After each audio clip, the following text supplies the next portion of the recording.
Pemirsa, kasus OTT di Riau kerap berulang dan untuk membahasnya pagi ini soal kasus OTT KPK yang menjerat Gubernur Riau, kita akan bahas bersama dengan Direktur Fitra Riau, Tarmizi. Mas Tarmizi, selamat pagi.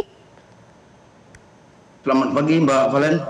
Dengar Mas suara Tarmizi, kabar baik. Mas Tarmizi, ini gubernur yang dikenal dengan latar belakang yang sangat merakyat, cleaning service, tapi ini adalah gubernur keempat juga yang terjerat KPK, OTT KPK. Apa catatan Anda?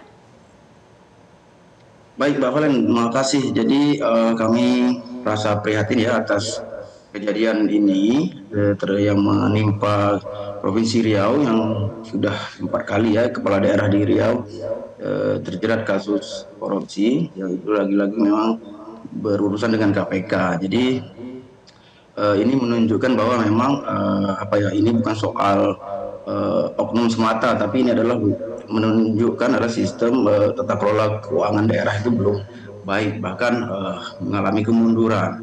Jadi salah satu akar permasalahan korupsi terkait dengan pengadaan barang dan jasa itu memang dimulai sejak awal perencanaan, misalnya penetapan pagu harga yang lebih tinggi sehingga ada manfaat untuk menutupi suap atau suap dari pengadaan barang tersebut. Mas Tarmizi, tadi berarti Anda katakan ini ada yang salah dengan sistem keuangan. Nah, tapi ini kan sudah berulang kali dan terus menjerat di tampuk paling tinggi di Riau. Menurut Anda sebenarnya apa yang salah selain sistem keuangannya? Iya, lagi-lagi selain dari sistem keuangan juga menunjukkan SDM di pemerintah daerah penyelenggara negara ini masih senang dengan perilaku korupsi ini. Nah, kalau kita lihat dari kejadian ini kita bisa menilai ada beberapa pola sebetulnya yang menyebabkan terjadinya kejadian korupsi ini. Yang pertama itu tadi ya penetapan pagu yang tinggi, yang kemudian adanya pengawasan internal yang itu memang masih rendah ya, terutama di lingkungan pengawas independen di pemerintah daerah. Kemudian juga kita melihat transparansi pengelolaan keuangan daerah, terutama dalam hal pengadaan barang dan jasa, khususnya proyek infrastruktur ini belum terbuka secara maksimal sehingga publik itu ya terbatas untuk melakukan pemantauan dan sebagainya. Gitu juga.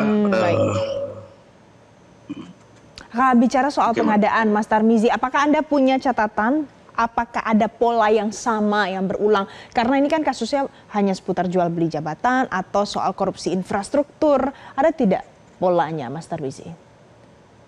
Iya, berdasarkan catatan kami itu 2024 itu kan kalau kita lihat hasil audit BPK itu kan ada temuan sekitar 153 temuan 2024 itu kan dengan menunjukkan pola korupsi yang sama gitu.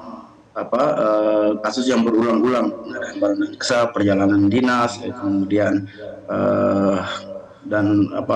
proyek infrastruktur dan sebagainya, dan ini selalu berulang-ulang, artinya memang upaya pencegahan di tahap awal pada tataran audit ini belum maksimal dan itu belum dipatuhi oleh pemerintah daerah, karena kan dari hasil temuan-temuan tadi itu ada rekomendasi perbaikan dan menunjukkan memang pemerintah itu belum melakukan upaya perbaikan dari temuan-temuan itu, sehingga 2024 itu dia mendapatkan opini wajar dengan pengecualian. Kemudian ada kesalahan dalam hal tata kelola keuangan dan sebetulnya pemerintah daerah itu bisa melakukan perbaikan ke depannya, misalnya melakukan pengadaan secara elektronik yang itu bisa dipantau secara real time oleh publik dan baik sampai kepada pengadaan tendernya, kemudian menetapkan sampai kepada progres proyeknya. Nah, ini yang menjadi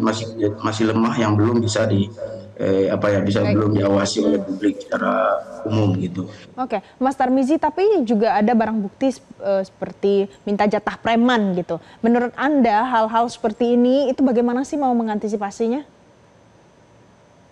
Iya, tadi kalau dalam hal pengadaan barang dan jasa, kalau memang harga itu ditetapkan sesuai dengan standar harga yang tepat, ini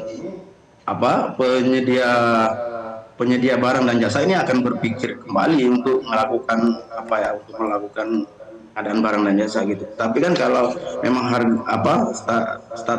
satuan harganya itu ditetapkan lebih tinggi, sehingga ada fee yang bisa, ada kelebihan yang bisa digunakan untuk fee dan sebagainya. Yang ini maka dengan demikian sistem pengadaan kita juga harus implementasinya harus dipercepat, misalnya dengan pengadaan e-katalog itu harga dengan harga yang standar nasional. Nah, sehingga kalau harganya sudah sesuai standar nasional, sehingga penyedia barang dan jasa ini akan berpikir tidak ada peluang untuk melakukan upaya-upaya koruptif gitu. Nah, ini yang masih yang harus dan itu memang permainan di dalam hal proyek yang memang sering ditemukan adanya fee dan sebagainya. Seharusnya itu tidak adalah terjadi. Kalau memang satuan harga itu memang sudah ditetapkan sesuai dengan standar yang pas gitu. Oke, jadi itu tadi ada beberapa catatan pemirsa dari Fitra Riau soal Gubernur Riau yang sudah terjerat korupsi beberapa kali. Ini adalah yang keempat kalinya orang yang berbeda. Terima kasih Direktur Fitra Riau, Mas Tarmizi sudah bergabung bersama kami pagi ini di Selamat Pagi Indonesia. Jelajahi cara baru mendapatkan informasi. Download Metro TV Extend sekarang.